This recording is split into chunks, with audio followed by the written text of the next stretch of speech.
Hello friends, नमस्ते, प्रणाम। विमल यादव, गुड्डी यादव लोकगीत चैनल में आप सभी फ्रेंड्स का स्वागत है और अभिनंदन है। तो हम लोग बहुत ही धमाकेदार चुटकुला नाच गीत लेकर आए हैं। अगर अच्छा लगेगा तो लाइक शेयर सब्सक्राइब जरूर कीजिएगा और कमेंट बॉक्स में ज़रूर बताइएगा कि ये गीत आप लोगों को कैसा लगा। तो चलिए सुनाते हैं। राजा नंदी पर ले लिया लोन, ब्याज अब के भरिए। तो चलिए सुनाते हैं। राजा नंदी पर ले लिया लोन, ब्याज अब के भरी है। राजा नंदी पर ले लिया लोन, ब्याज अब के भरी है।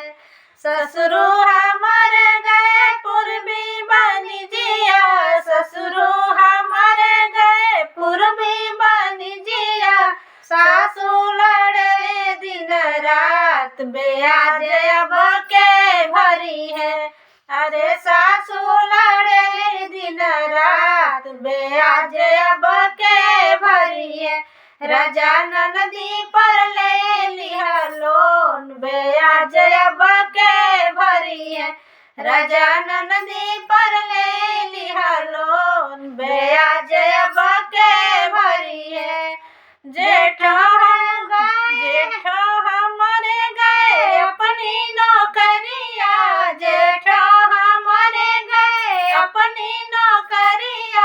राजा जेठनी जे गई अलगाई, ब्याज अब के भरी है। राजा जेठनी जे गई अलगाई, ब्याज अब के भरी है।